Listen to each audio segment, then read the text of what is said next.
Hoje, 17 de julho de 2022, estamos apresentando a 100ª reunião virtual da Fraternidade Rosa Cruz de Campinas, do Conceito Rosa Cruz de Cosmos de Max Handel, o capítulo 17, Método para adquirir o conhecimento direto. Os primeiros passos. Oração do estudante Rosa Cruz. Aumenta nosso amor por ti, ó Deus, para que possamos servir-te melhor a cada dia que passa. Faze com que as palavras dos nossos lábios e as meditações dos nossos corações sejam sempre agradáveis à tua presença, ó Senhor, nossa força e nosso Redentor. Antes de iniciarmos essa apresentação, eu gostaria de falar um pouco sobre esse capítulo e sobre esse momento em nossos estudos. Em primeiro lugar, acentuando a magnífica pedagogia do nosso conceito. Os ensinamentos dados em doses homeopáticas a cada 2 passos para frente, volta 1 para a revisão e a absorção. Assim chegamos até aqui, atingindo as bases da filosofia Rosa Cruz, que sempre chegou até nós graciosamente. Nesse capítulo, o objetivo é outro: parar, refletir, para partir com segurança na nossa viagem rumo ao processo iniciático. Lembrando que durante a evolução, várias hierarquias nos auxiliaram. E enquanto mergulhávamos na matéria, nossos corpos iam sendo construídos e aperfeiçoados. Tudo isso também generosamente. Já no período terrestre, ao recebermos a mente e a consequente consciência de vigília, isto também graciosamente, chegou o momento de começarmos a fazer nossas escolhas por nós mesmos.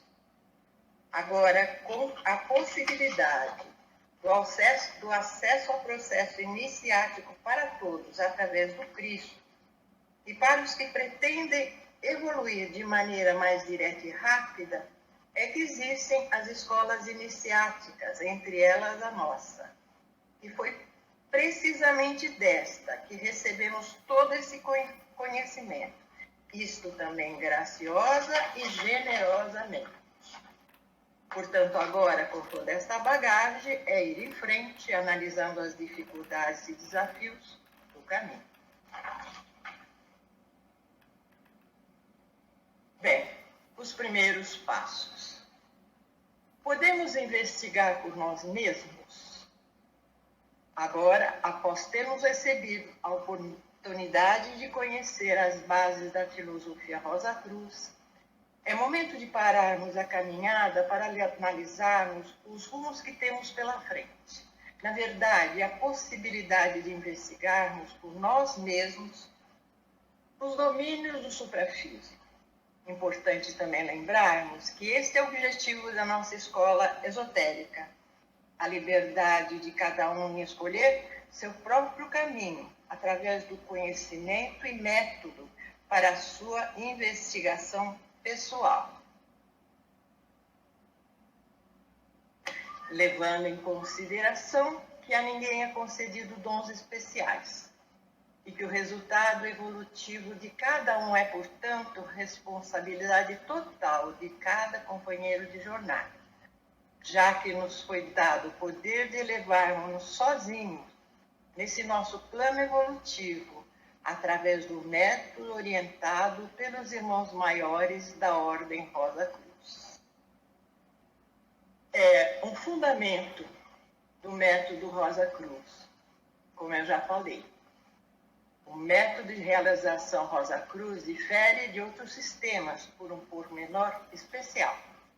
Procura desde o princípio emancipar o discípulo de toda a dependência dos outros, tornando-o autoconfiante no mais alto grau, de maneira a poder permanecer só em todas as circunstâncias e enfrentar todas as condições. Somente aquele que for tão equilibrado pode ajudar ao débil. Aqui, gente, seria uma primeira pergunta, mas, na verdade, é uma coisa subjetiva. O que eu gostaria que alguns comentassem é como um estudante Rosa Cruz, ou como cada estudante Rosa Cruz, enxerga essa maneira do método, sem guru, sem padre, sem pastor, tendo que recorrer nas nossas dificuldades e dúvidas ao nosso próprio coração. Essa seria a pergunta. Ô Maga, eu tinha anotado praticamente da forma que você falou, porque realmente ele torna a gente independente desde o começo, né? Para você não ter mestre, guru, instrutor, você não ficar dependente de nenhuma pessoa, né? Igual já tem gente que escreve, às vezes quer professor, quer que alguém oriente, quer que alguém acompanhe os cursos. Então, não pode ter essa dependência. E também porque para a gente caminhar com as próprias pernas, né? A gente sabe ao longo desses estudos nossos que a gente acaba ficando mesmo sozinho. Não tem como você, mesmo em grupo, tem que ser sozinho, é individual. O crescimento espiritual é individual, né? As escolhas são pessoais, né? Eu diria que as Sim. escolhas são pessoais e que, na verdade, eu vejo que a escola promove a autoconfiança, o estudo e a resiliência, porque não é tão fácil a gente procurar sozinho, né? E tem uma questão aí também que é importante, né? Quando a gente é livre, a gente também não tem a quem culpar, né? Nas nossas escolhas. A gente se torna responsável por ela, pelas escolhas e pelas atitudes, e ninguém mais é responsável, né? Ou seja, é assumir o controle do nosso próprio desenvolvimento. Isso que a Regiane falou, né, só complementando, isso nos fortalece, né, nos permite adquirir mais confiança e, como Maga já falou, resiliência, segurança, fé em Deus e fé no nosso Cristo interno.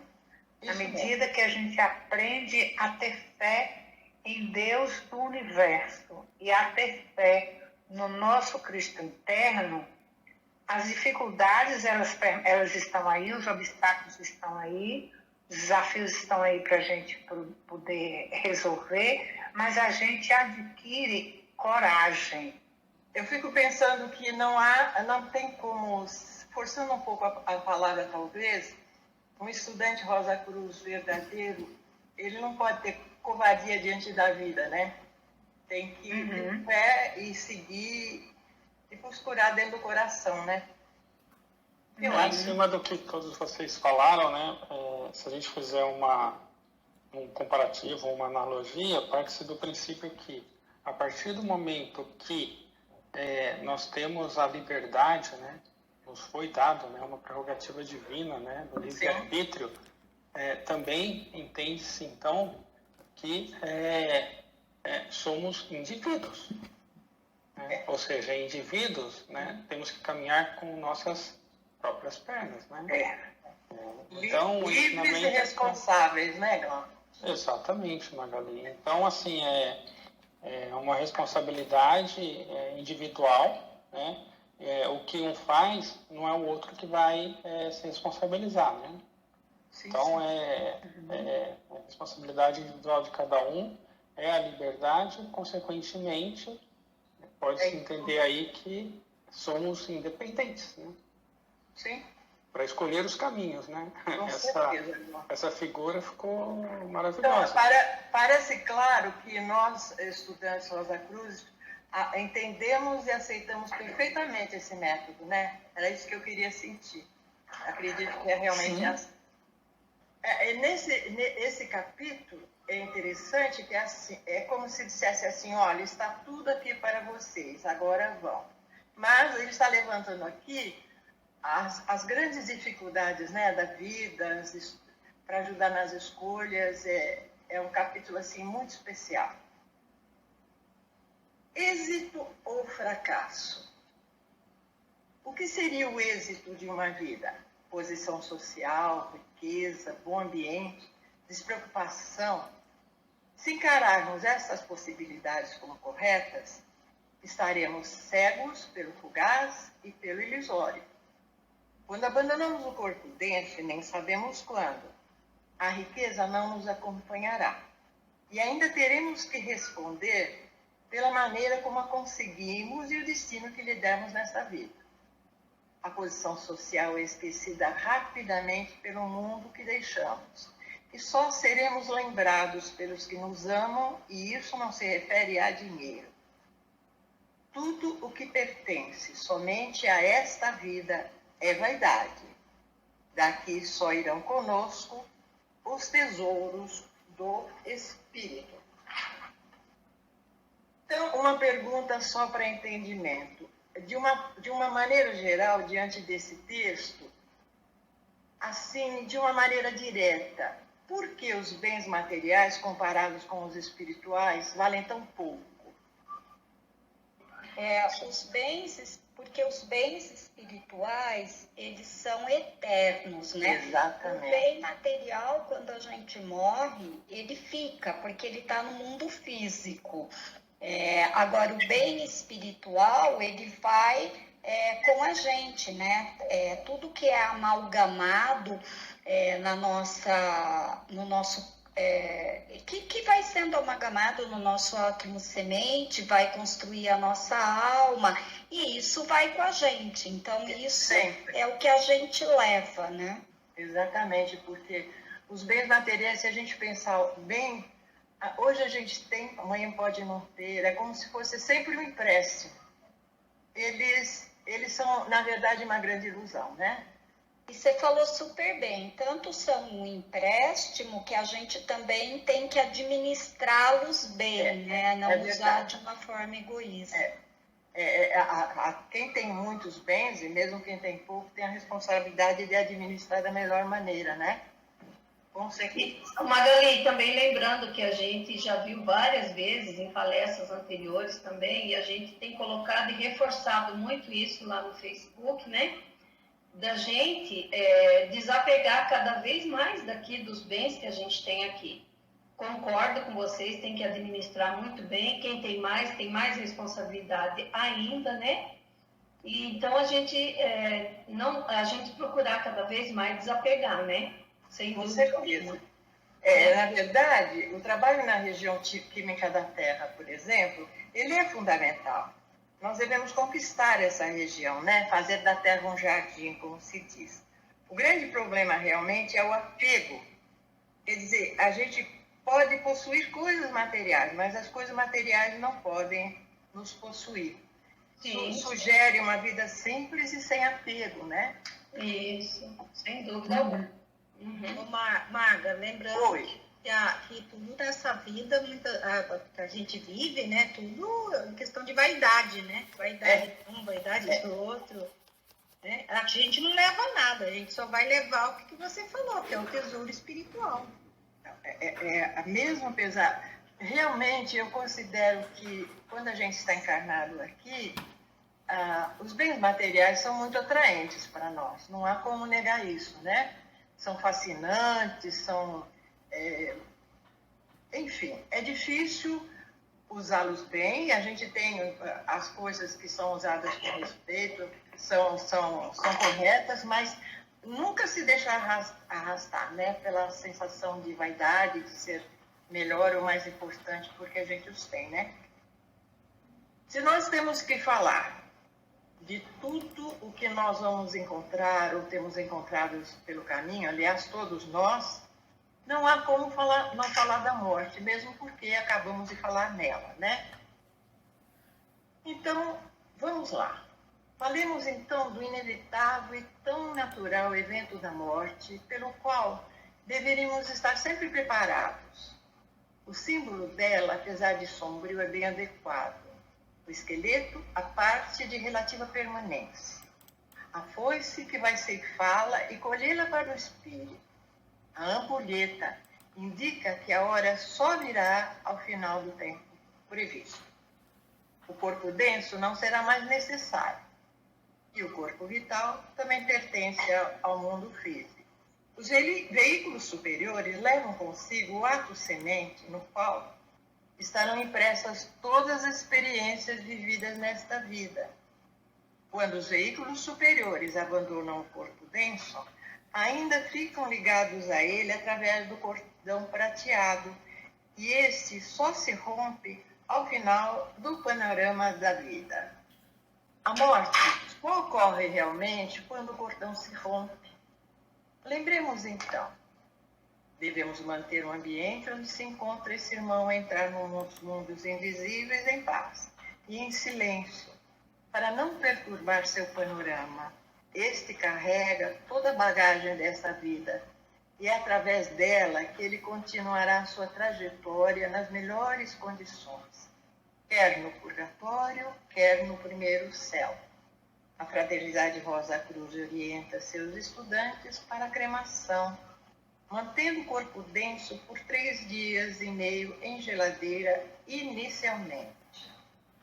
Na verdade, todos nós já estudamos a morte, o panorama, só lembrando que durante esse panorama nós não sentimos nem tristeza, nem medo, ficamos, pelo que posso entender, impassíveis.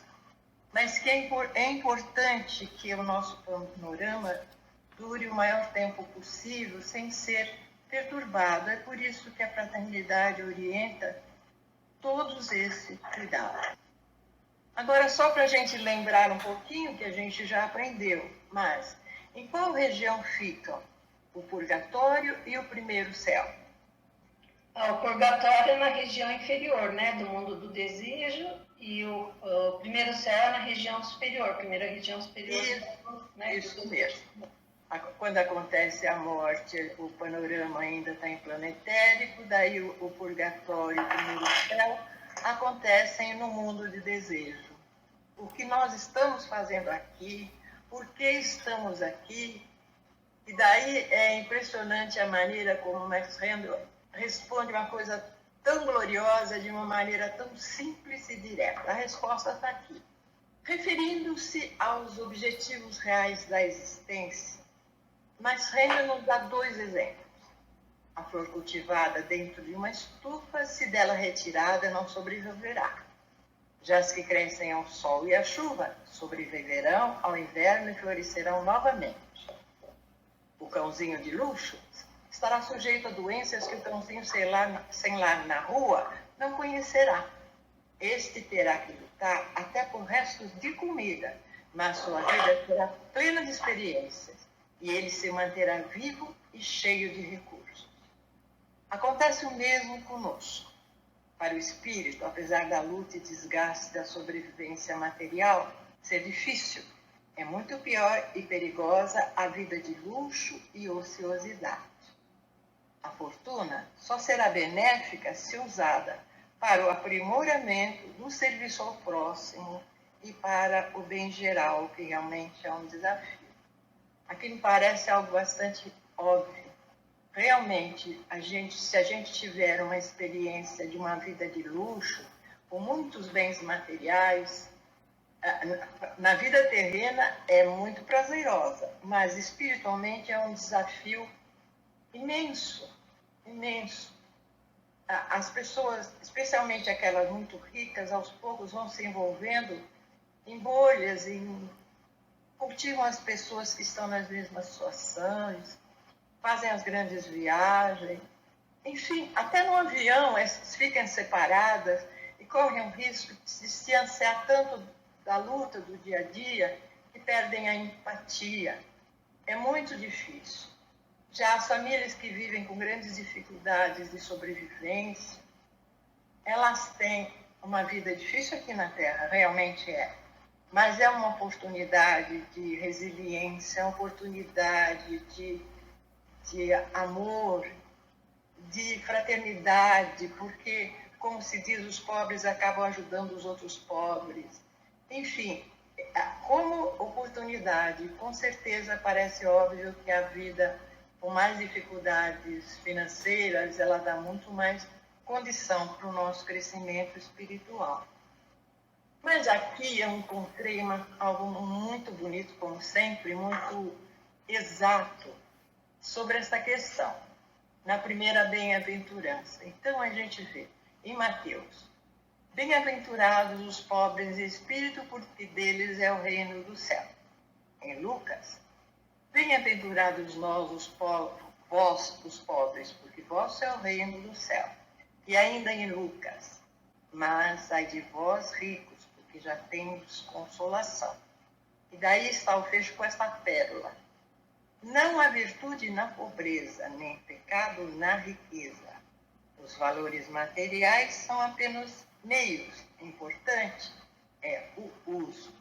Isso me parece muito importante a gente levantar, porque não se pode generalizar nada. Quando a gente generaliza, a gente erra, não é? É muito, muito comum a gente ver um comentário sempre dizendo que o pobre é o mais honesto, é o melhor, é o mais humano, né? Nem sempre é assim. Uma pessoa pode responder à pobreza com revolta, com inveja, com desonestidade, depende de quem. Da mesma maneira, existem ricos que o dinheiro e o poder deles é uma bênção para os outros. Por exemplo, o empresário de nobreza de espírito, ele vai cuidar daquilo que ele está negociando, das negociações, ele vai cuidar que os funcionários deles tenham qualidade de vida, enfim. O dinheiro nessa condição é uma bênção.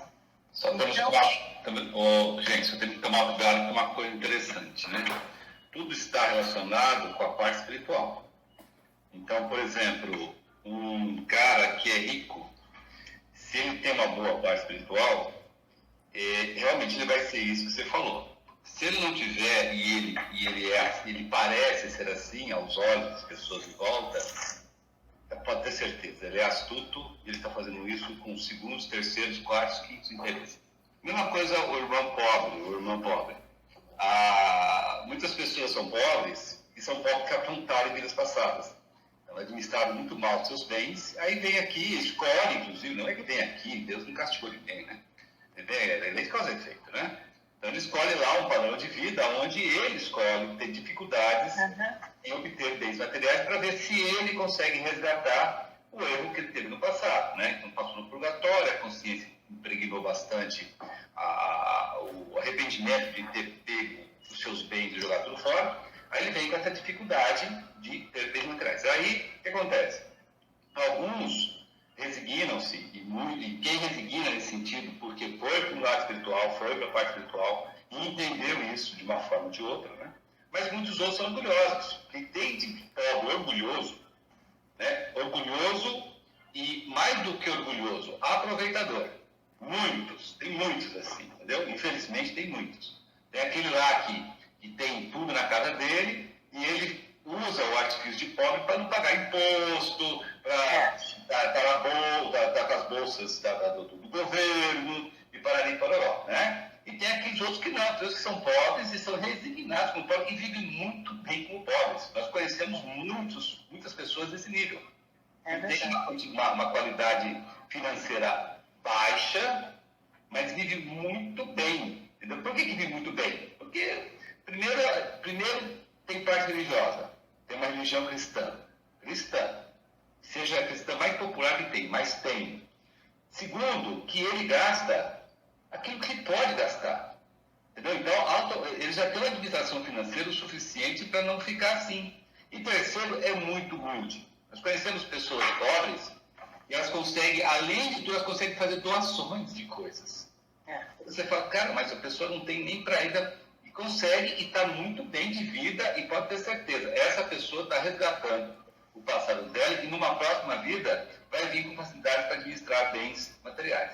Agora tem ricos, que é ao contrário, né? São poucos os ricos hoje no mundo, poucos, infelizmente, que têm parte espiritual e administram muito bem os seus bens enquanto isso. Se não tiver parte espiritual, gente, seja rico, seja pobre, seja o caramba quatro, não vai para frente. Aí vira o que a gente chama de astúcia atlante, né? Porque, na realidade, o cara, ele vem com aquela cara de piedade, seja rico, seja pobre, né? E tal, mas você olha assim, deixa eu ver. ele tem pai espiritual, ele faz parte de alguma religião ou de alguma escola de mistério como Rosa Cruz? Não tem como. É incompatível, entendeu? É incompatível esse tipo de coisa sem a parte espiritual. Não tem compatibilidade nesse sentido, entendeu? Não tem, por exemplo, nós vemos nossos irmãos e irmãs árabes, por exemplo, que estão lá, não estão aqui, mas estão lá na Arábia, lá no Irã, naqueles lados todos, aqueles países super, hiper ricos, né? O pessoal adora. Ai, como eu gosto de Dubai, como eu gosto de Abu Dhabi. Gente, os irmãos lá que estão lá são riquíssimos por causa do petróleo e escravizam as pessoas. É verdade. Entendeu? Tanto é que lá é o seguinte, se você roubou alguma coisa, corta sua mão. Né? Se você, sei lá, olhou com uma mulher lá, o cara pode te prender, pode te matar. Quer dizer, gente, isso não é cristão, de jeito nenhum. Eles são ricos, são riquíssimos, entendeu? É verdade. Tem parte espiritual, qual vai ficar? Eles professam a religião islâmica, não sei o que lá. Não é cristão. Então, tem dificuldades, entendeu? Estou dizendo que, como você falou, não generalizemos, não é todo mundo assim. Mas que é difícil encontrar, é difícil. E a gente sabe que tem que passar pelo cristianismo. Se não passar pelo cristianismo, ainda está lá na Era de Touro, ainda está lá na época Atlântica, né? É isso mesmo. Ô, Carlos, só uma pergunta. Que lado de Dubai que você está falando? Dubai é rica, que o pessoal gosta de ir, né? Tem muitos países que adoram falar. Eu fico indignado quando eu vejo mulher falando isso. Cara, Eu também. A mulher vale menos do que o camelo? E você adora lá? Puxa! Por quê? Porque ela é tratada como tudo. Ela não é tratada como mulher, ela é tratada como peça financeira que vai me trazer dinheiro. Não é tratado como um irmão, entendeu? Por isso. Então, aqui está uma pergunta, assim, bem até simples, mas só para a gente gravar bem. Qual a maneira pela qual um irmão rico pode não ser prejudicado por seus muitos bens materiais? O Carlos acabou de falar, né, gente? Quem responde, assim, de uma maneira mais direta? Então, eu vejo mais ou menos assim também, né? Que eu acho que a pessoa não se apegar, e como o Carlos bem falou, se você não tiver, tanto rico como pobre, não tiver a parte espiritual, não vai resolver nada, né? Isso. E ele tem que saber cuidar, porque tudo que é material, a gente sabe que não bem cuidado, depende do uso que você faz, você não tem parte espiritual, vai se perder, né? E principalmente tudo que é material se perde quando se corta, né, também o cordão prateado, aí a pessoa já vai, a partir dali, começar a ter os seus problemas, né? Na verdade, a gente volta aqui ao que o Carlos falou, né? Essa pergunta diria, sim, que é para a pessoa não ser apegada, distribuir os seus bens, mas isso vale realmente, só se ele tiver realmente uma formação cristã, que ele vai fazer isso. Isso, parte espiritual cultivada, bem cultivada, a pessoa sabe como administrar, né? Se ela não tiver, não adianta, tanto sendo rico ou pobre, não vai levar nada, né? Infelizmente. Tem mais alguém que queira comentar, gente? Não é ter esse bem material para o bem da humanidade. Sim. Não ser assim, esse bem se tornar uma coisa positiva para outras pessoas, né, no entorno, pelo menos, enfim. Mas isso é exatamente o que o Carlos falou. Se não tiver formação cristã, é muito difícil. No mínimo, é muito difícil. Aqui vem um outro assunto, também fundamental. Esses assuntos todos que Max Stein coloca nesse primeiro capítulo, pelo menos nessa primeira parte, ele toca nos pontos mais importantes da nossa caminhada, né? Todo mundo já sofreu, vai sofrer, uns mais, outros menos, mas faz parte realmente da nossa vida e da nossa experiência, né? A tristeza e a dor são nossos mais benévolos mestres. As bênçãos da dor se mostram quando, ao transgredirmos com amabilidade, sentimos o remorso, e este é a bênção que nos adverte a não repetir a transgressão, pois se assim o fizermos, as experiências virão cada vez mais duras. O caminho do transgressor é muito duro. A experiência é o conhecimento dos efeitos. Podemos adquiri-la por 2 caminhos. Pela escolha pessoal muito dura ou pela observação dos atos alheios. Este deveria ser sempre a escolha dos estudantes ocultistas, menos o caminho da dor e mais o caminho da paz. Estudando esse trecho, eu me lembrei de alguma coisa tão simples que eu senti na hora e que muitas outras pessoas devem ter experimentado. Pessoalmente, eu lembrei da minha mãe, mas poderia ser mãe, um pai, um amigo. Quando a gente entra numa situação que fica difícil, você não sabe como resolver, muitas vezes vem assim a lembrança, se eu tivesse ouvido a minha mãe, né? Mas a tendência da gente é querer sofrer de uma certa maneira mesmo, né? Aí, então, a pergunta direta. Quais os 2 caminhos que podemos escolher para obter experiência? Seria o da dor ou o do amor? Mais ou menos, sim, de alguma maneira, sim. Você da pode... experiência ou Isso. da observação, né? Eu posso aprender pelas minhas escolhas e pela experiência, mas eu também posso aprender observando os outros e aí já ir me corrigindo. É exatamente isso, não é? Alguns de nós mais do que outros, mas aquela tendência de, ao escolher o caminho, ou ver alguma coisa que agrade e ir em frente, não é? Sem analisar muitas das consequências. Se a gente parasse e visse outras vidas, outras experiências que outras pessoas viveram, acho que seria mais fácil, né? Para os que conseguem, parabéns, né? Dito tudo que nós aprendemos aqui, as dificuldades da maneira que um estudante Rosa Cruz deve entender e enfrentar, vamos falar de algo muito positivo, maravilhoso, que veio até nós e que são fundamentais no caminho. As ferramentas do ofício. Sabemos que qualquer profissional, seja ele mecânico, médico ou qualquer outro, logo após a formação, precisará de ferramentas do ofício, das quais cuidará muito bem, pois sem elas não poderá fazer seu trabalho aqui na região química do mundo físico, usando apenas teoria e habilidade. As ferramentas que nós temos estão aqui, essas 4. Um corpo denso, formado de matéria física. Um corpo vital, formado de éter. Um corpo de desejo, formado de sentimentos, desejos e emoções. E o veículo mente, que ainda não é um corpo. O elo de ligação do ego com os corpos. Da qualidade destas dependerá a qualidade de nossas experiências na vida. Instrumentos fracos, igual a pouco crescimento espiritual, vida estéril espiritualmente. Os instrumentos do ego devem ser purificados e aguçados. Essas ferramentas, na verdade, vão melhorando com o uso apropriado, tornando-se cada vez mais eficientes, pois o objetivo desse trabalho é a união com o eu superior. Para usar da melhor forma estas ferramentas, é necessário conhecê-las muito bem.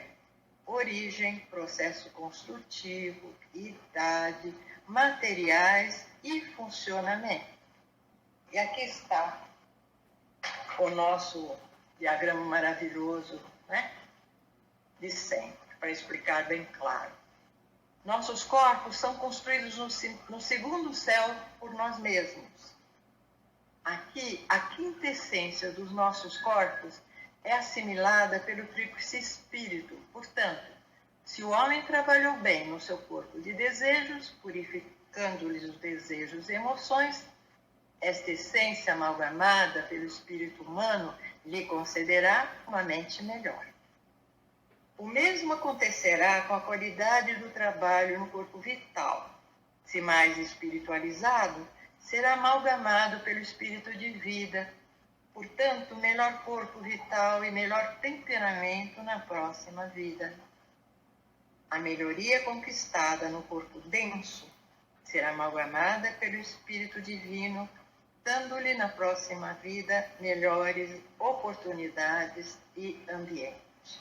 Aqui vamos rever um pouquinho o nosso diagrama, porque ele é maravilhoso. Logo após a morte do corpo físico na região química, na região etérica, a alma vê o panorama da vida passada. Aí já no mundo do desejo, no purgatório, o sofrimento purga a alma. Já no primeiro céu, a essência da dor incorpora-se na alma como reto sentido. Aproveitando, vamos dar a volta aqui. Daí nós subimos ao segundo céu. É importante lembrar também que quando morremos aqui na Terra, como já foi dito, fica aqui o corpo denso e o corpo vital. Quando nós passamos para o segundo céu, nós não levamos o mundo do desejo, o corpo de desejo. Teremos então só a mente. E quando nós passamos finalmente para o terceiro céu, nós não temos veículo nem corpo nenhum. É nossa essência espiritual mais pura. Só para relembrar, né? Quando nós chegamos ao terceiro céu, depois de todo esse tempo percorrido nos planos visíveis, nós, quando chegamos a essa condição, o desejo da experiência e crescimento anímico nos atrai para o renascimento. Daí, se vocês lembram bem, nós vamos mergulhando e coletando materiais de cada mundo para a confecção dos nossos corpos. No mundo do pensamento concreto, material para formar a nova mente, no mundo do desejo, para o corpo de desejo, na região etérica, do corpo vital, aí nesse momento, entrando na região química, o nascimento do corpo denso, corpo vital nascendo aos 7 anos, o corpo de desejos aos 14, a mente aos 21, sendo que só aos 28 que há uma sensação de completude, quando o corpo vital também está maduro, digamos assim. Agora, essa perguntinha aqui. Onde e por quem são construídos os nossos corpos? Só para lembrar. Quem se arrisca? É só lembrar, a gente já estudou. Eu posso arriscar, posso? Por favor, né, querida? Ó, eu vi aqui onde eu vejo que os corpos a gente constrói assim, no mundo do pensamento, né?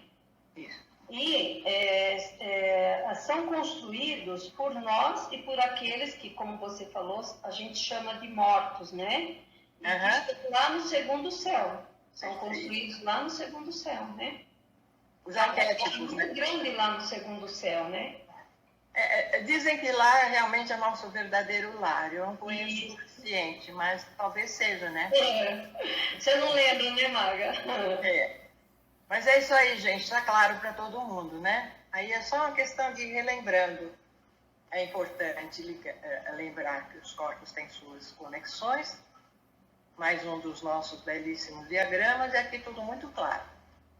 Importante lembrar, ninguém pode habitar um corpo mais eficiente do que aquele que é capaz de construir. Todo o material para a construção dos corpos deve vir, como já dissemos, de seus respectivos mundos. Aqui estão os veículos ao lado direito e os mundos do lado esquerdo. Então, na região do pensamento concreto, à direita, a mente. Na região do mundo do desejo, o corpo de desejo. No mundo físico, na região etérica, o corpo vital. E na região química do mundo físico, o corpo denso. Falemos então do nosso corpo denso, o mais desenvolvido. Ele foi nos concedido já no período de Saturno em Germe. Este é o melhor instrumento que temos aqui na região química da Terra. É dele que devemos cuidar especialmente. O corpo de desejos o agride diariamente, graças às emoções e desejos negativos. Seu antídoto é o corpo vital, que durante o sono o restaura relativamente. Para cuidarmos do nosso corpo denso, além das boas noites de sono, alimentação bem cuidada, exercícios físicos, é importante fazer o mais importante, aliviar o embate entre o corpo de desejo e o corpo vital, melhorando e trabalhando sobre os nossos desejos, com o objetivo de ir aos poucos substituindo os inferiores pelos superiores. Só para lembrar, e eu creio que fazendo isso, o trabalho do nosso corpo vital sobre o nosso corpo denso enquanto nós estamos dormindo, vai ocupar menos tempo do nosso período de sono e vai sobrar maior possibilidade de a gente ajudar como auxiliar invisível, que é um objetivo que eu creio de todos nós, né? Sabemos o quanto é difícil. E para auxiliar os estudantes e occultistas, 2 exercícios se impõem. Pela manhã, exercício de concentração e à noite, o exercício de retrospecção. É importante entender que nossos corpos funcionam como peças de um sistema. Cada uma atende a uma necessidade, mas todas trabalham juntas com um único objetivo. Aqui eu vou falar assim de uma maneira mais sucinta desses 2 exercícios, porque mais para diante eles deverão ser estudados em mais profundidade. Mas o exercício de concentração foi muito bem detalhado na última apresentação do Carlos. Eu apenas vou tentar relembrar. Ele é feito pela manhã, logo ao despertar. Mas é logo mesmo. Se estivermos assim relativamente bem acomodados, o ideal é a gente nem se movimentar.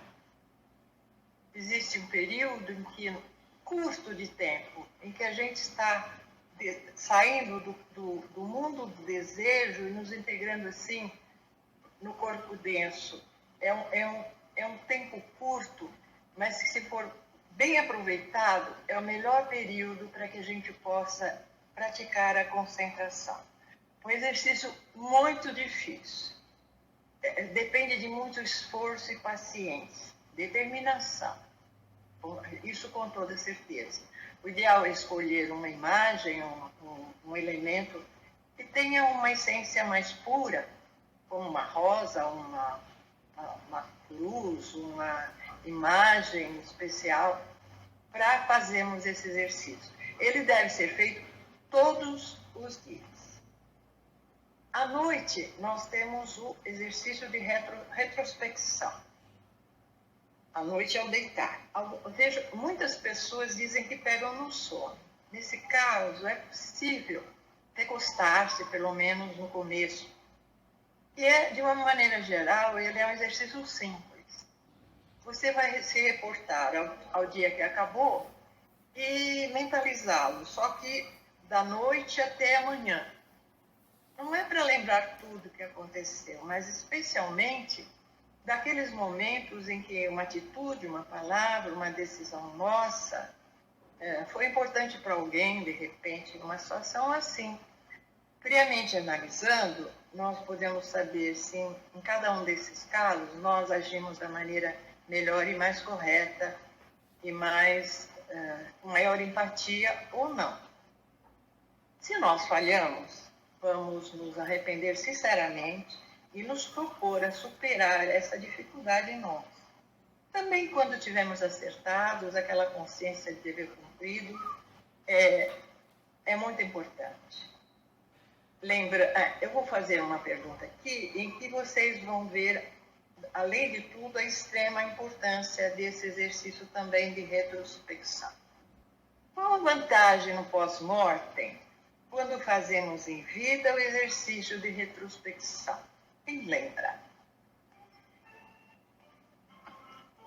Seria a gente passar menos tempo lá no purgatório, né? Talvez, se a gente for muito aplicado, talvez nem precise, né? Eu acredito que não sei, mas é isso aí mesmo. É isso mesmo. Vale a pena, né? A gente está fazendo em vida, na verdade, a retrospecção já é um exercício. por material, né? Juntando o nosso purgatório, né? Isso mesmo. Para diminuir o tempo que a gente vai passar lá. É bom. É né? bom.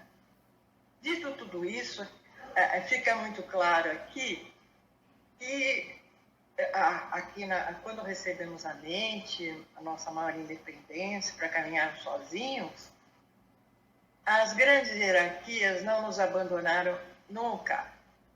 Dentro desse projeto maravilhoso, já prepararam os 3 passos para nos acompanhar agora durante todo o período de evolução, que são 3 religiões.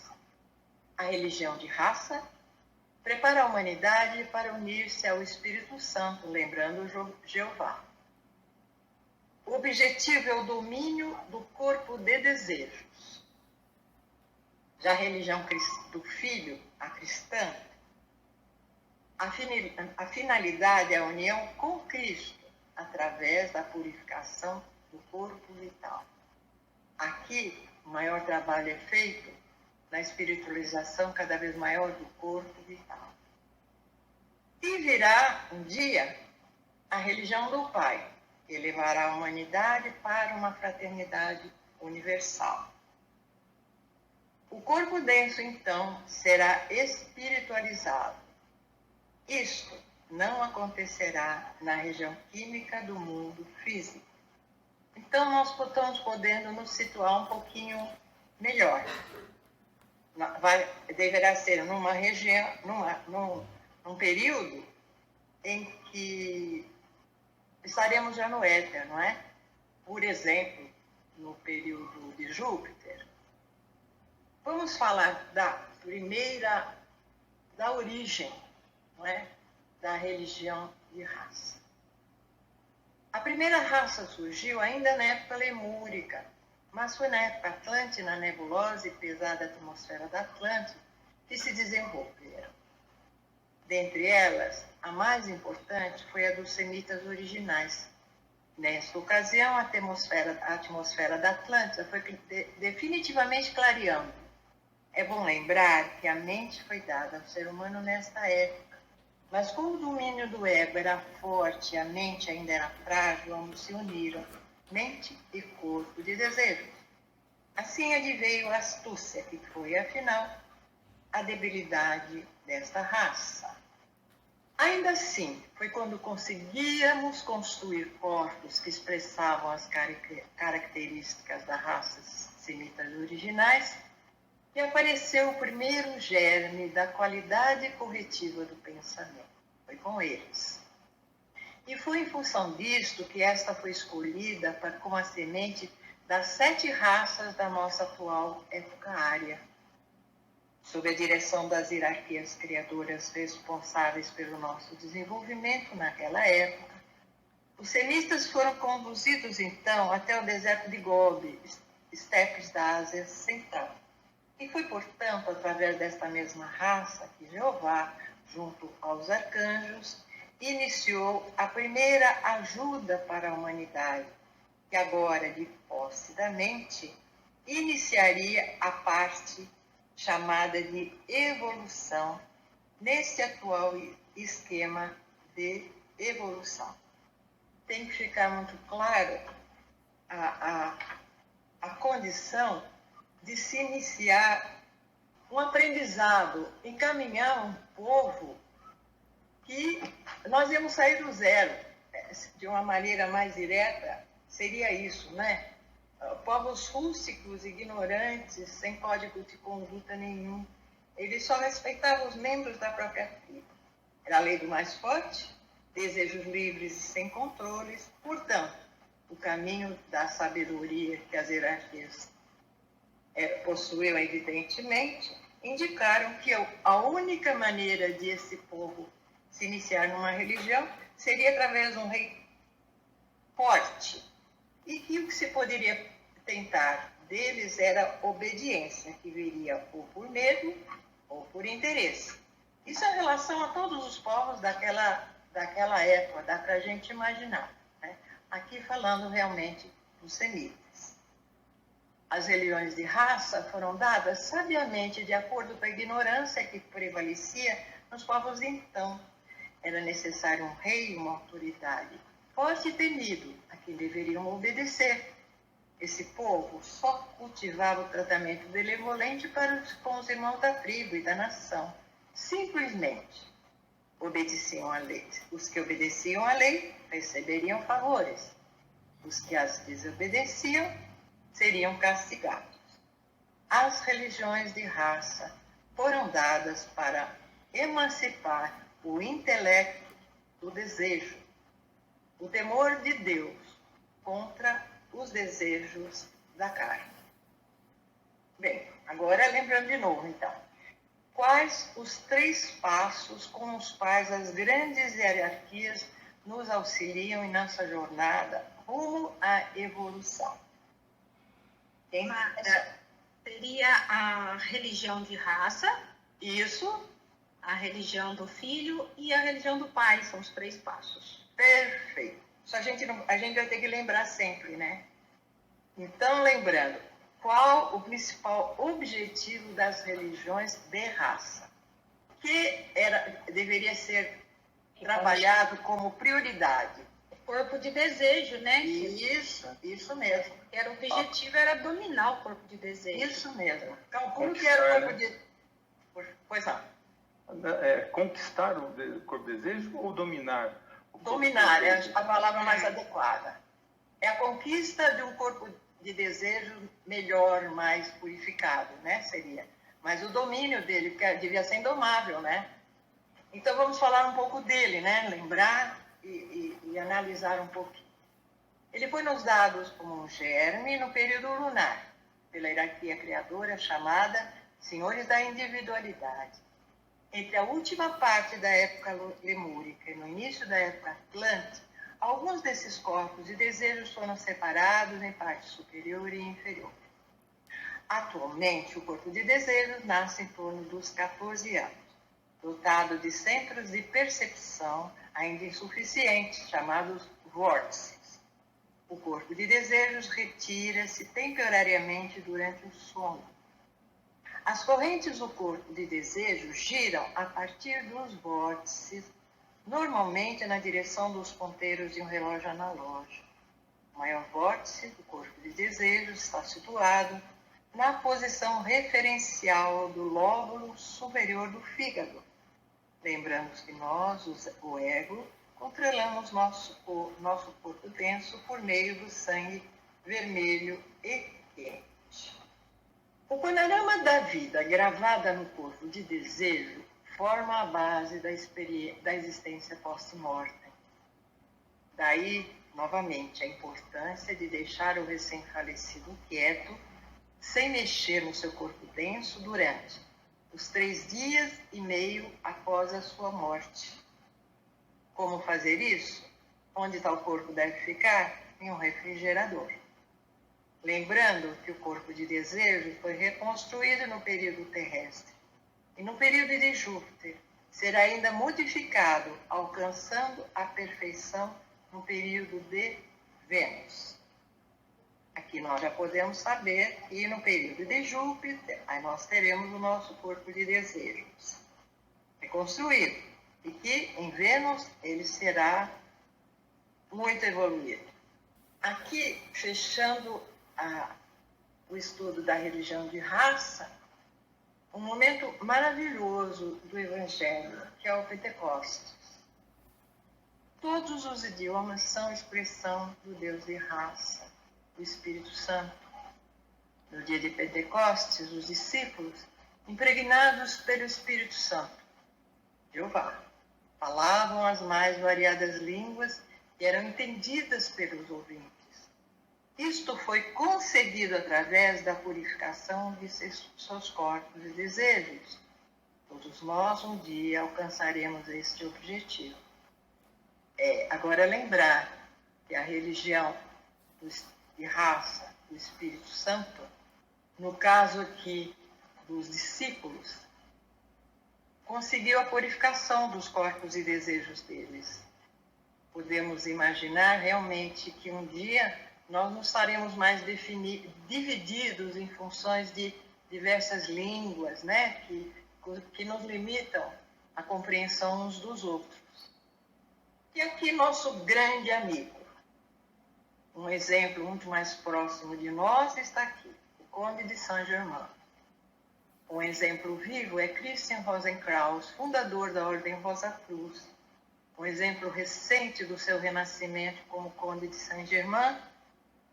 Ele falava todos os idiomas e, de modo que quem falasse com ele tinha certeza de que ele tinha nascido no mesmo país da língua materna da pessoa, ou seja, era totalmente proficiente em cada língua que ele falava. Portanto, o corpo de desejo de Saint-Germain era altamente desenvolvido. No caso de Saint-Germain, um exemplo de uma encarnação que está relativamente próxima de nós, e saber que um ser humano exatamente como nós pôde chegar onde ele chegou, né? Na verdade, além dele, tem muitos outros, né? Que chegou o próprio Jesus, João Batista, João Evangelista, né? Tem muitos que chegaram num ponto como Saint-Germain e até igual a ele, né? Mas isso é esperança, né, Carlos, para nós. Como você falou, é um privilégio nós sabermos isso. É um privilégio que poucos têm. É emocionante. Tanto é que poucos têm, que muita gente desenha como Saint-Germain como, sabe, coisa linda, bem maquiada. Parece que a pessoa, o cara fez um take shop dele, entendeu? Nada a ver com o Saint-Germain como deveria ser, né? Pois é. Mas as pessoas fantasiam. Você vê ser fantasiado, né? Isso não é por aí. Saint-Germain, ele atrai sem querer criticar ninguém, mas uma coisa assim mesmo, como se fosse uma coisa sofisticada, uma coisa assim... Sim, pomposa, né? A gente tem que... Ele deve olhar com muita tolerância, com certeza. A gente tem que ver o Conde de Saint-Germain, como você falou, como um objetivo possível, né? Tipo assim, se ele que é um ser humano como nós conseguiu, nós conseguiremos. E quais são as qualidades que ele adquiriu quando conseguido isso? É isso que você falou. Aí você fala, peraí, então eu também quero ter. Eu quero ter esse poder de falar todas as línguas, eu quero ter esse poder de ajudar, eu quero ter esse poder de encarnar aonde precisar, o tempo que precisar e se encarnar. Tudo isso eu quero ter para ajudar. Se ele conseguiu, se Jesus conseguiu e outros conseguiram, é sinal que dá para conseguir, entendeu? Que não é um caminho impossível e não é um caminho, esses seres são seres de outros planetas. Não, são irmãos, estão aqui, são irmãos, passaram pelo sufoco nosso, entendeu? Corpo dentro, corpo desejos, tudo isso que nós estamos estudando aqui, eles passaram. Eles passaram para chegar lá, e chegaram, então dá para a gente chegar também. Acho que é por aí que a gente tem que vamos dizer, entender o Conde de Saint-Germain, não botar ele como várias pessoas põem como se fosse um santinho, adorá-lo, idolatrá-lo, beijar. Na parede do quarto, eu já vi. Ô Carlos, eu gostaria de... a gente, historicamente, digamos, a gente identifica Saint-Germain com a época da Revolução Francesa. E eu gostaria de me sinto assim com muita vontade de ter um conhecimento maior, deve existir alguma bibliografia sobre isso, aqui só fazendo uma parte. Mas é fácil, Magali. É só você estudar a história de Irabife no Velho Testamento, a história dele está todo contada lá. Claro, também um livrinho chamado Maçonaria e Catolicismo, né? Eu tenho. Você também pode estudar também a história de Lázaro, que também é ele, entendeu?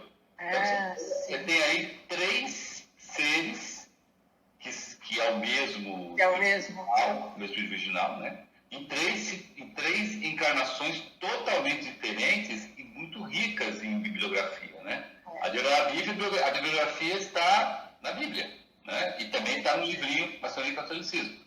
E a de Lázaro está totalmente na Bíblia, inclusive. Foi um dos momentos que Cristo Jesus chorou, lembra disso? Sim. A grandeza de Lázaro, né? Então, estudar a vida de Lázaro é muito interessante nesse sentido. Maravilhoso.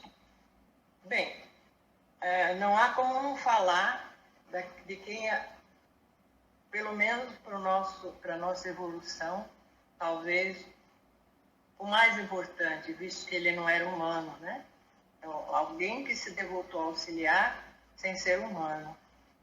Verdadeira a manifestação do verbo, do primeiro plano cósmico, estamos falando. Segundo São João Evangelista, sem ele, nada do que foi feito se fez. Cristo deveria aparecer como um ser humano em um corpo denso, pois, diferentemente das religiões de raça, acessam o ser humano de fora para dentro, e o objetivo era acessá-lo de dentro para fora, através de uma missão que considerou a sua existência entre nós, a demonstração das dificuldades, mas a certeza de que o caminho para a nossa evolução é difícil, mas é feito para chegar, desde que sigamos seus ensinamentos e o imitando sempre, durante todas as nossas vidas, até a sua segunda vinda. A missão de Cristo trouxe a possibilidade da iniciação para todos, e para isso devemos trabalhar aqui, focando o nosso desenvolvimento por meio do corpo vital. Só relembrando, qual, na verdade, as duas missões, né? A grande missão de Cristo. Quem lembra? Primeiro, ele veio para elevar a humanidade, né? Que a gente sabe e está sempre enfatizando que é rumo à fraternidade universal, né? É o ser que realmente veio para nos encaminhar para isso, né? E também para acabar com tudo que tem de negativo na humanidade. Embora esteja sendo difícil, parece uma utopia, uma coisa tão longe, difícil, né? Mas é uma das coisas que eu vejo como missão dele também. E também mostrar para a gente, nós, a humanidade, como devemos servir, né? Porque ele sempre falou de você pregar o evangelho, de você servir, de você pregar a cura, né? Então ele veio com essa missão. Tem várias coisas, né? Eu acredito que talvez você vai enfatizar uma maior, mas a meu ver essas três coisas são muito importantes como missão dele, né? Tudo que você falou é fundamental, Lili. E rasgou o véu do tempo, né? Ele abriu um caminho também para as iniciações, né? Isso, rasgou o véu do tempo. E veio também para salvar os atrasados, né, pessoal? Sim. Também. As ovelhas desgarradas, né, que ele falava. E a possibilidade, abrir o véu para que todos pudessem ter a iniciação. É o que mostra aí a imagem, né? Exatamente. Que faz uma menção a isso. Linda essa imagem. Já que o objetivo é trabalhar o corpo vital, e nós sabemos disso, vamos falar um pouquinho, lembrar um pouquinho dele. Ele é constituído de pontos que penetram os átomos densos e os fazem vibrar. Permanece interpenetrado ao corpo denso do nascimento à morte, em circunstâncias normais. Fica radicado no baço, que por meio deste especializa a energia solar. Foi-nos dado como germe pela hierarquia senhores da sabedoria no período solar, germinado como um pensamento forte. Reconstruído no período lunar pelos senhores da sabedoria. Na doença, a sua irradiação é fraca. Ele nasce em torno dos 7 anos e se desenvolve totalmente somente em torno dos 28 anos.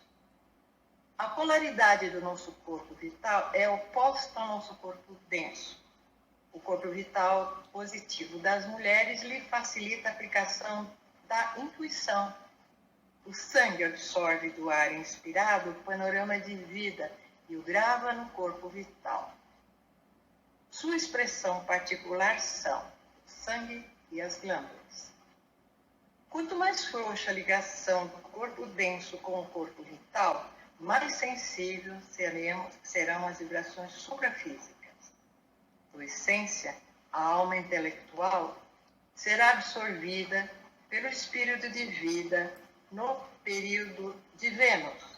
Já no período de Júpiter será nosso veículo mais denso. Mas no final nós vamos falar um pouco do corpo denso, porque nós sabemos que no período de Júpiter, eu acho que foi no trabalho do Luiz, já foi levantado, nós estaremos no éter, portanto, não podemos pôr os nossos pezinhos densos lá. Mas o corpo denso, que é algo maravilhoso e desenvolvido, ele não será descartado. Ele vai ser absorvido, ele vai se unir ao corpo vital, formando um único corpo, com as capacidades tanto do corpo denso quanto do corpo vital. E esse, pelo que eu posso entender, é o corpo que nós usaremos em Júpiter. Mas no período de Vênus, acompanhando aqui racionalmente que a gente está estudando,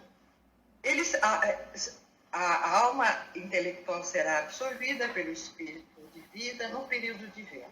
O que eu posso entender é que quando nós vamos ter em Júpiter, vivemos com o corpo, que é a união do corpo vital com a essência do corpo denso, e quando chegarmos em Vênus, pelo que nós estudamos anteriormente, possivelmente com o corpo de desejos. Agora nós vamos falar de oração e repetição. O princípio fundamental para a construção do corpo vital é a repetição. Experiências repetidas criam a memória.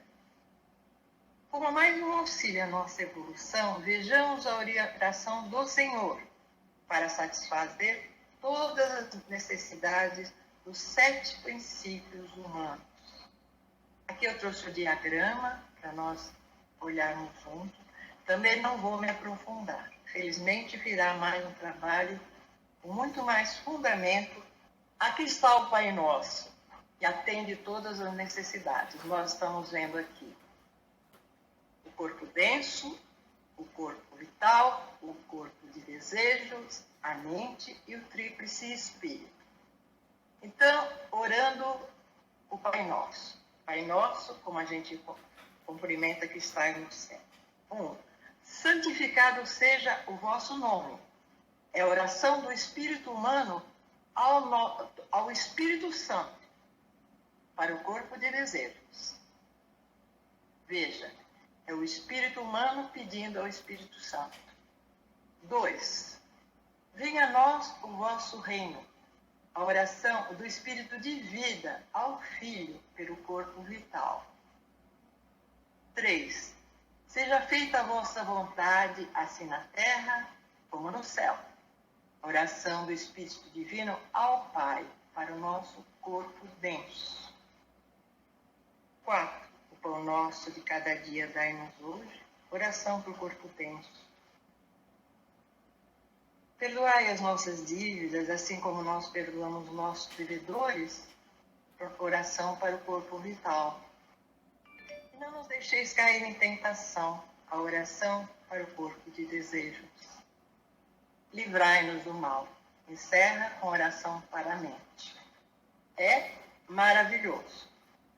Magali, essa oração, a gente, pelo menos quando eu comecei a estudar, né, comecei o curso preliminar, e eu também fazia faculdade à noite, então era muito difícil conciliar tudo, estágio. Aí o doutor Hélio, na época, que fundou o nosso centro em Campinas, ele sempre sugeria, olha, quando for começar a estudar, o conceito não é fácil, é um livro difícil, comece com a oração do Pai Nosso. Senta, faz uma oração do Pai Nosso.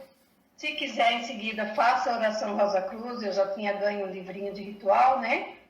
Em seguida, com certeza, as coisas começam a fluir. E no curso preliminar, inclusive, a última lição, ela é muito bonita, esmiuça bem, não da forma como você pôs, que está bem explicadinho, mas ela esmiuça cada parte da oração mesmo, muito bonito, para ficar bem fixo na nossa mente, né, de quem está fazendo o preliminar, a importância dessa oração e para que serve cada uma delas, são 7, né? Nada a substitui, eu não vejo nada que possa substituir essa oração, embora existam muitas outras. O que eu aprendi é que foi a única oração que o Cristo deixou, né? Exato. Uhum. A mais completa, né, Maga? Sim, ela é perfeita. Mas, viu, Maga, é interessante também a gente observar o seguinte. Realmente, ela é perfeita. E são 7 orações. E, assim, eu me sinto privilegiada, eu acho que todos nós, né, que estudamos a Rosa Cruz, devemos nos sentir privilegiados por esse conhecimento, né? Por esse conhecimento mais profundo. É um privilégio. A respeito da oração do Pai Nosso. Né? Porque muitos oram, sabem o quão importante é, mas não prestam atenção em cada palavra, em cada frase, o que realmente, os atributos dela, o que realmente Cristo propôs para nós. Então, assim, eu fico assim, meu Deus, lamentável, e muito obrigada por eu ter o privilégio de ter esse conhecimento mais profundo. Eu acho que nós devemos ter esse sentimento da gratidão conosco o tempo inteiro, é só o que nos resta, né? O tempo inteiro. Antes de falar na última reunião, eu queria falar até um pouco rapidinho sobre a sequência dessas orações, das religiões, né? A religião de raça, ela ainda está nos acompanhando. A maioria dos cristãos hoje, se não é de uma maneira total, ainda tem uma boa parte, eu digo cristianismo popular, em que se segue a religião de raça, porque é assim, aquele objetivo de eu vou orar por mim, pelos meus filhos, pela minha família, para que haja prosperidade. Uma vez ou outra eu peço lá por alguém, mas na verdade, quando a gente ora desse jeito, inclusive porque nós estamos falando de oração, nós não estamos atingindo o conceito de fraternidade do Cristo, né? Nós estamos pedindo coisas da mesma maneira, digamos, nós estamos obedecendo a lei e nós esperamos o retorno. E sabemos que se a gente não cumprir a lei, nós seremos castigados. No fundo, a imensa maioria das religiões, mesmo as cristãs de hoje, ainda vivem das religiões de raça. Então, a religião do filho, a religião cristã, na verdade, eu creio que ela é realmente... A gente tenta seguir a religião do Cristo de uma melhor maneira, de uma maneira mais do coração mesmo, de dentro para fora, cumprindo a lei porque acha que a lei é válida, é importante, sem esperar o que vem, o castigo. Isso é muito importante. Eu acho que a oração em todas as religiões do mundo fazem oração, mesmo os que não são cristãos. Mas, para o cristão, eu acho importante a gente lembrar que se a gente está indo no caminho de um cristianismo esotérico, que prevê lá adiante a nossa evolução mais rápida e tal, nós temos que nos conscientizar muito do lance das orações, né? Ser generoso enquanto a gente ora. Uma outra coisa também me parece importante notar, que mesmo assim, quando veio Cristo para implantar a religião do Filho, a religião de raça nem por um instante foi destruída, jogada de lado. Não. Jesus diz assim, eu não vim para quebrar a lei, eu vim para aplicá-la generosamente ou misericordiosamente. E se a gente pensar, Jesus, Maria, José, João, os pais deles, acho que Isabel e Zacarias, todos os essênios, São Germain, todos eles nasceram judeus, não é? Todos eram judeus. Então, houve, na verdade, está havendo uma transmutação da religião de raça para a religião do Filho, numa continuidade. Só lembrando, quando eu falei que o corpo denso também não vai, quando a gente disser não preciso mais, não, ele não vai ser jogado de lado, ele vai ser tudo absorvido. E essa é toda a essência que a gente descobre estudando estas maravilhas aqui. Terceira ajuda à humanidade será a religião do Pai. Compreendê-lo em nosso presente estágio evolutivo é quase uma abstração.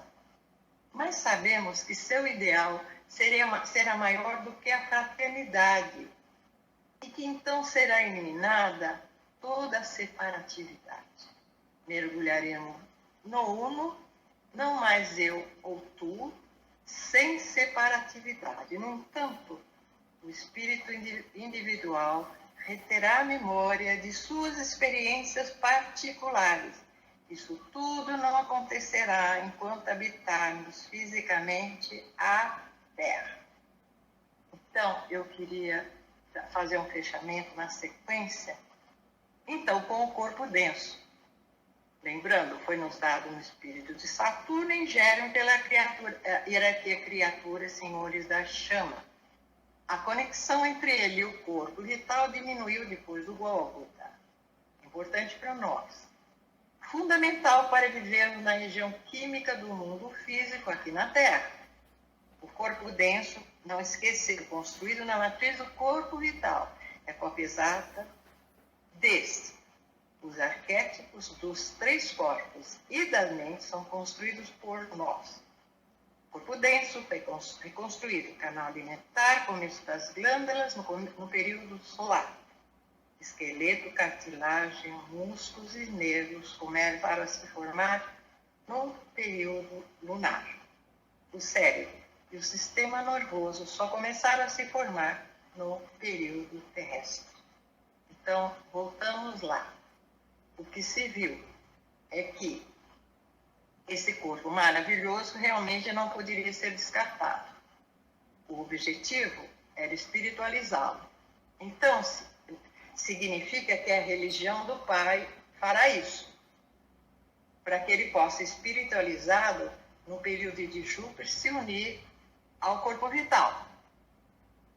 Como já sabemos aqui, e no período de Vênus, então, usaríamos o corpo de desejos. Fica assim, há um desejo de procurar saber, pelo menos isso aconteceu comigo. Nós estamos, nesse momento, começando a nossa evolução. A religião de raça ainda está em pleno vigor, se instalando cada vez mais, crescendo, e a religião de Cristo, realmente, a que nos fará evoluir, está, não sei se eu posso dizer isso, engatinhando perante a outra, está como num princípio, porque se são só as religiões esotéricas que estão começando a praticá-las, então ela vai ter um tempo bastante hábil ainda para desenvolver o trabalho dela.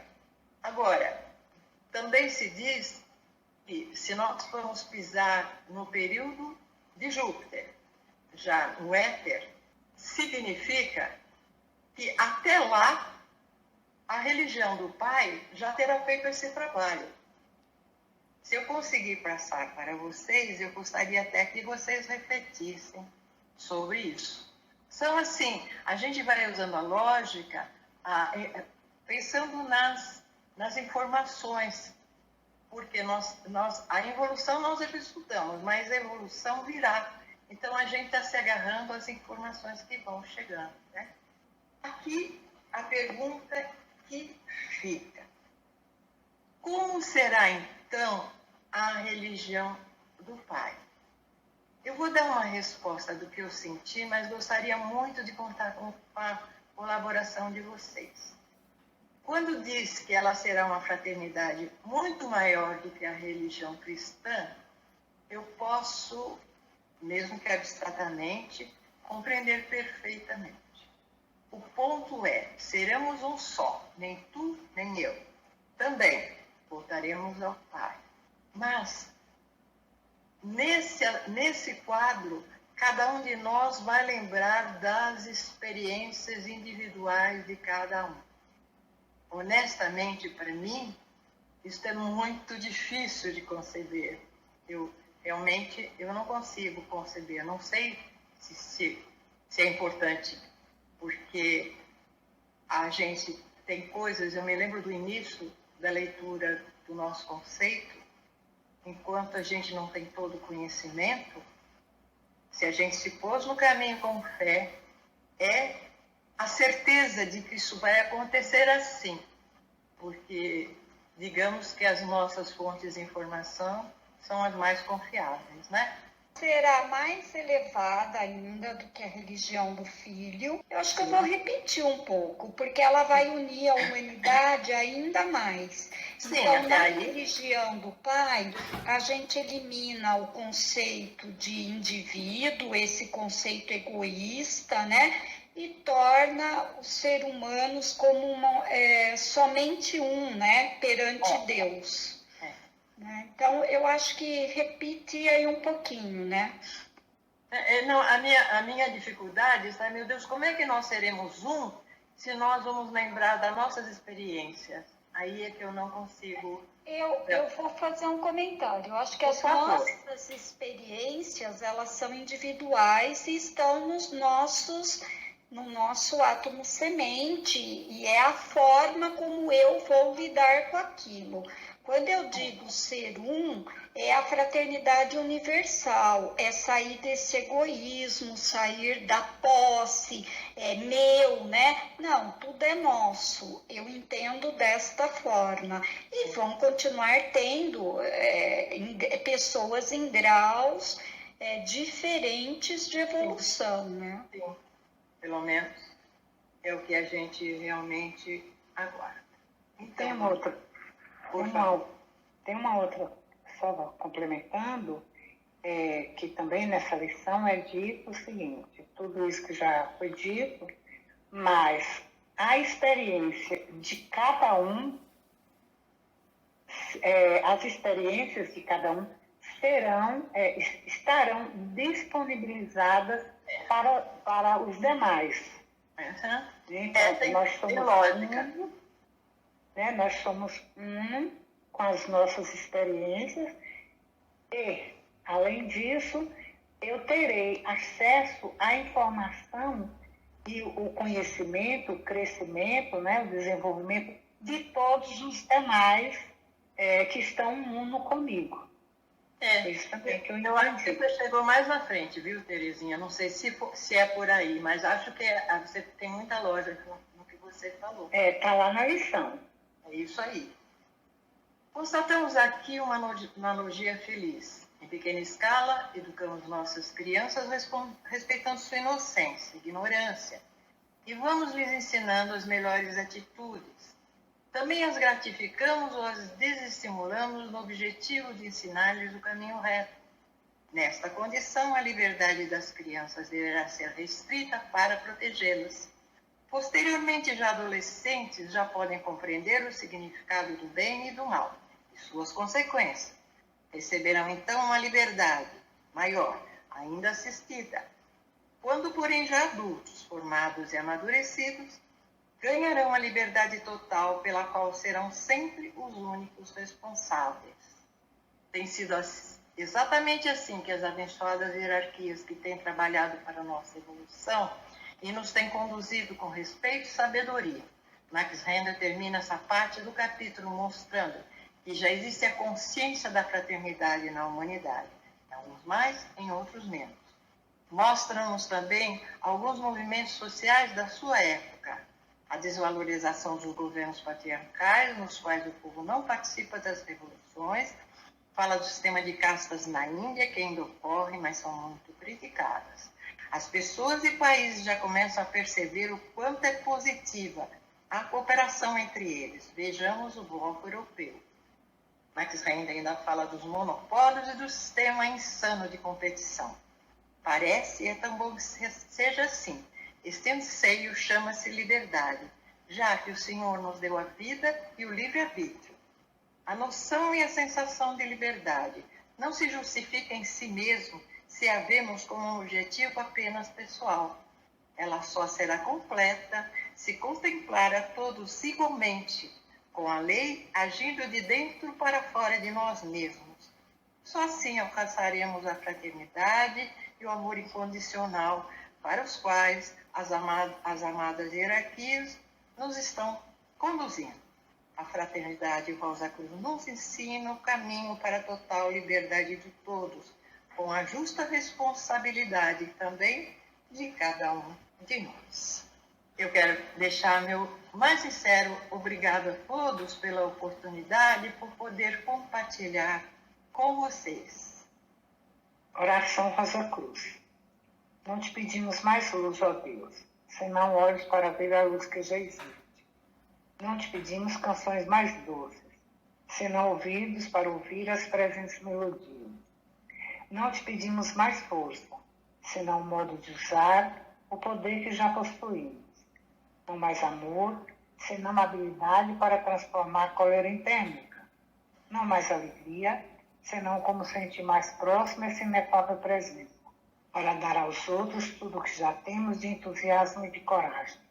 Não te pedimos mais dons, amado Deus, mas apenas senso para perceber, melhor usar os dons preciosos que já recebemos de ti.